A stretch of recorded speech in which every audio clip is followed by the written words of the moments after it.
This is not a proud day for this country. How can it be a proud day when a man, not chosen by the people, becomes the President of the United States? How could such a thing happen? Well, the Constitution is upheld, yes, but the Constitution has said many things over the years that were supposed to be followed. And people, through civil disobedience, work to change the law. No one foresaw this. Not the experts, not the politicians, not even the media that created him. They despised him, mocked him, ridiculed him. But in the end, they had to eat their words because, against all predictions, against all logic, Donald Trump became the President of the United States. And no, it wasn't a system glitch. It wasn't a nightmare. It was real. So real that even today, millions can't explain it. How could this happen? How did a man who wasn't selected by the elite, who had no political experience, who was considered a national joke, end up in the Oval Office? What you're about to see is not an opinion, not a cheap speech, not a conspiracy. It's the truth that no one dared to speak until Michael Moore took the microphone. And what he said was so brutal and precise that even Trump's most loyal supporters squirmed in their seats. He didn't shout, didn't insult, didn't mock. He just spoke. And in less than 5 minutes, he accomplished what neither prosecutors nor politicians could in 50 years. He publicly dismantled Trump's image. But be careful, because the most unsettling thing isn't what he said, but what he implied. A truth so obvious it was always right in front of us. A truth many chose to ignore. Are you ready to see it? Before we go on, tell me in the comments, do you think someone like Trump could return to power, or was this his last brilliant move? When Trump won, there was no celebration, no euphoria. The silence in his team was deafening.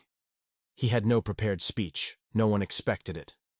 And when he took the stage, many described it as a man condemned, as if he were heading to trial, not the presidency. Remember those confident voices? Trump won't be president. It won't happen. He has no path to victory. And then, silence. The entire country was in shock. How did this happen? Was it a silent rebellion, a cry of despair from the forgotten, or simply a masterful manipulation of the system?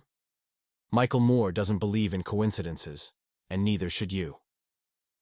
According to Moore, Trump isn't a rebel, not an outsider.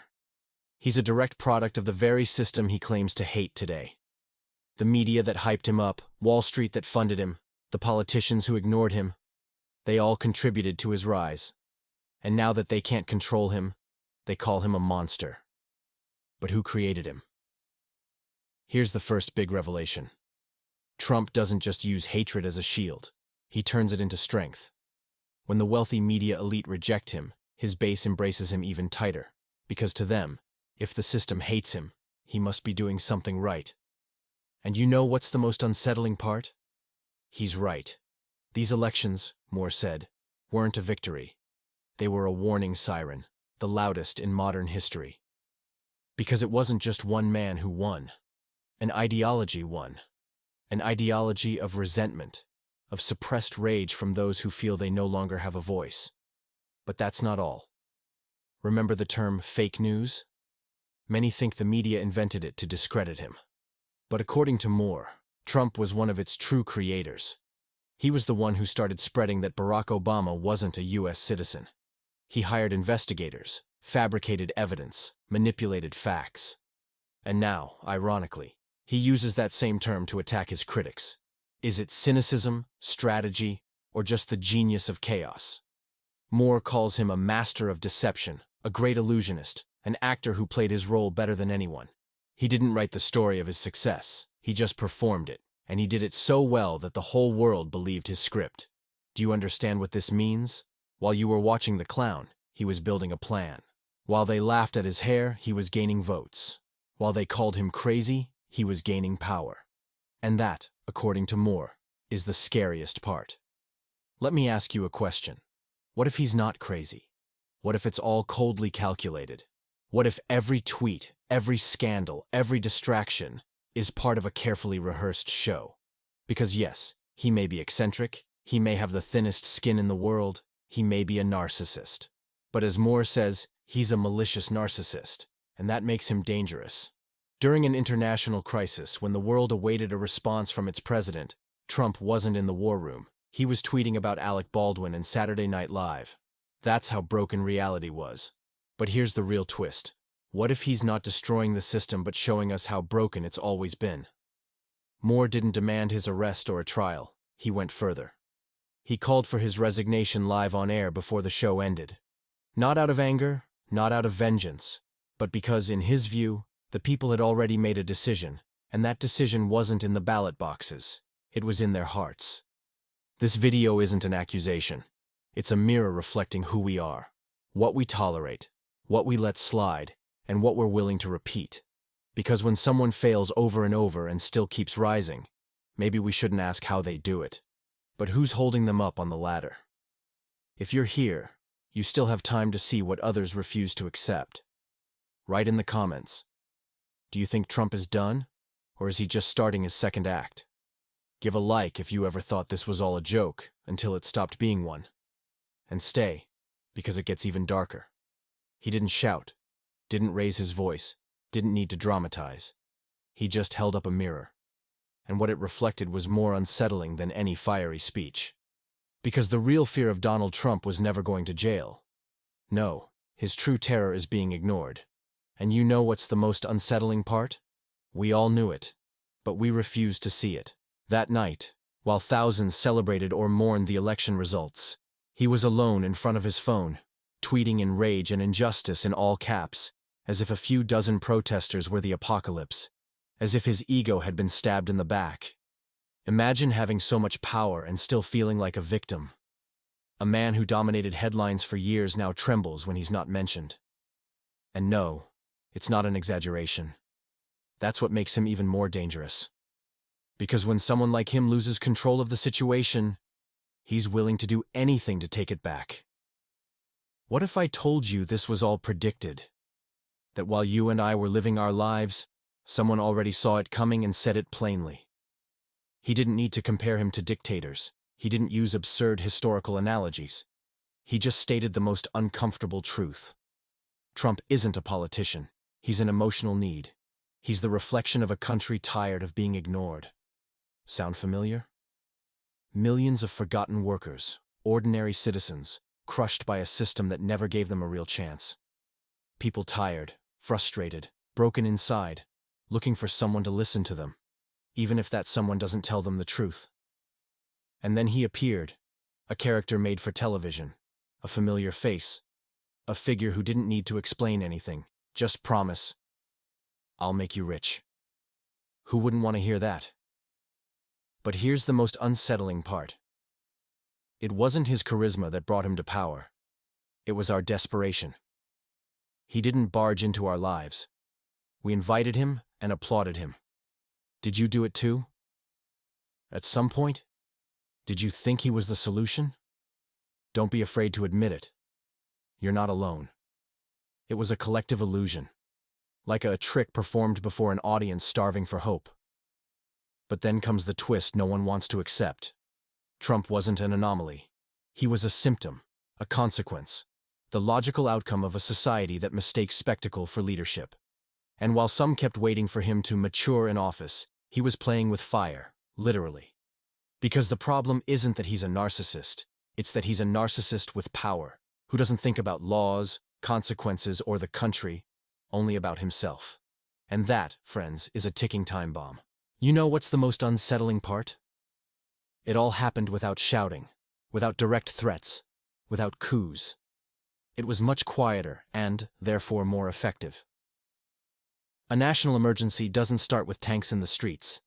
It starts when you stop asking questions, when you accept the show as reality. And Trump knew this because, before he was president, he was a TV star. And there, he learned the most important thing. Holding attention is more valuable than being right. He didn't need to have the truth. He just needed people to watch him, talk about him, hate him or love him, but never ignore him. And it worked. For weeks, he traveled through Wisconsin promising wealth.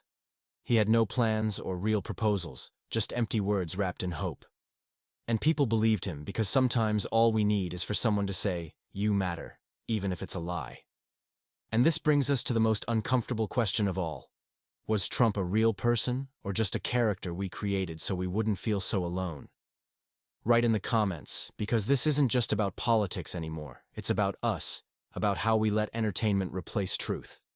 Meanwhile, he's still there, playing with matches, lighting fires so no one dares turn off the camera. But there's something many still don't understand. He's not playing chess, he's throwing matches. And every time we think he can't go further, he does. Not because he has some grand plan, but because he doesn't know how to live in the shadows. And while we wait for someone else to stop him, he moves forward. And that's the scariest part. Because if you think the worst is over, we're not prepared for what's coming. We haven't made the necessary plans. We're not ready for the next emergency. And yes, many will think we're exaggerating, that it's just rhetoric. But history doesn't always repeat itself with uniforms or mustaches. Sometimes it repeats only with applause, with promises of jobs, wealth, greatness. And while everyone celebrates, reality collapses behind the scenes. Do you see what I see? Because while some keep scrolling through headlines like episodes of a series, others are working, not waiting for miracles, not accepting pre-written scripts, understanding that real change doesn't come from viral speeches but from daily actions, even if no one sees or applauds them. And here's where you decide which side you're on. Will you wait for another savior to appear, or will you start writing your own story? Leave a comment, because I want to know what you think. Did you also feel this was all a collective illusion? Do you think Trump was created by television, or by our need to believe in something? And if you're still watching this video, you already know. It's not just about him, it's about us. And in the end, it wasn't a judge, it wasn't a scandal, it wasn't an impeachment, it was laughter. A man who dominated headlines, who sat in the most powerful office on the planet, wasn't defeated by laws or elections. He was destroyed by something far more lethal: satire. Can you imagine? An empire built on shouts, fear, and viral catchphrases turned into a comedy sketch. But wait, how did we get here? How can a colossus fall without a single shot fired? Because Donald Trump wasn't just a politician. He was a show, a performance, and Michael Moore didn't criticize him. He simply turned off the theater lights. While many tried to confront him with arguments, Moore dismantled him with laughter, and that was far more devastating. From the moment he appeared, Trump knew how to manipulate a simple truth. In times of chaos, whoever controls the narrative controls the power. And for years, he held it in his hands until he lost it. Because when you become the object of ridicule, you're no longer the protagonist. Moore, with his surgical gaze, understood what analysts ignored. Trump's ego doesn't feed on respect but on attention. His weakness isn't in his mistakes but in his inability to withstand mockery. And so he broke him. Not with a documentary full of numbers, but with a truth disguised as a joke. Time and again, he exposed him not as a feared titan, but as what he really was. A character who thought himself invincible until the audience changed the channel. Because when people stop fearing the monster, all that's left is a ridiculous costume. And that's exactly what happened. Moore went beyond mere criticism. He debunked the myth, attacking not just the man, but the concept that propped him up. That figure inflated by years of cameras, fiery speeches, and phrases crafted for Twitter.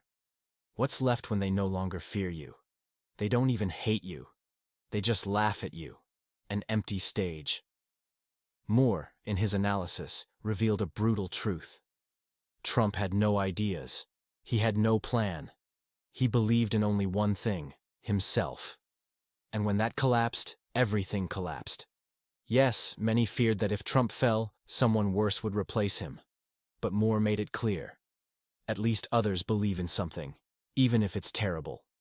Trump doesn't. He just performs. And what happens when the show ends?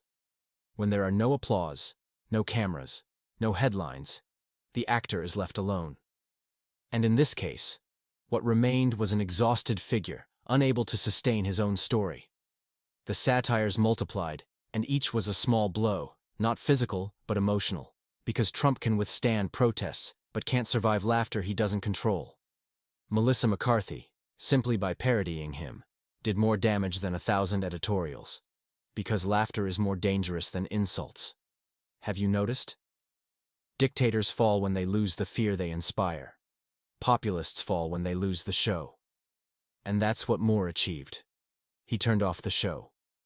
And the scariest part is that he did it not with hatred, but with humor, with intelligence, with precision. It wasn't destruction, it was reverse plastic surgery. He removed the makeup, the sets, the filters, and all that was left was one man. A man who built himself on headlines and was destroyed by the same ones who elevated him. Because when the media stopped repeating his phrases and started laughing at them, the cycle closed. Moore didn't just expose Trump, he exposed an entire nation. A society that mistook spectacle for leadership, that believed a businessman could run a country like a reality show. But ratings don't govern. Popularity doesn't make laws. And when the script ended, there was no second season. What Michael Moore achieved is more than a media success. It's a history lesson, a warning for the future, and a mirror for everyone who ever thought politics was just Twitter fights. Trump didn't fall because he lost an election. He fell because he lost control of the narrative. And when a leader stops dominating the story that sustains them, they simply vanish. That's what we saw. A fading, not an explosion. Silence, not a bang. Because in the end, it wasn't a revolution that brought him down, but a shift in perspective. And you, watching this, have you ever thought that laughter could be the most powerful weapon? History will remember this moment, not as a political defeat, but as a cultural revelation. When a country realized that laughter is also resistance, and when a man who had everything ended his reign, it's not the end of a term, it's the end of an era. An era where entertainment masqueraded as leadership and humor became the cruelest truth of all.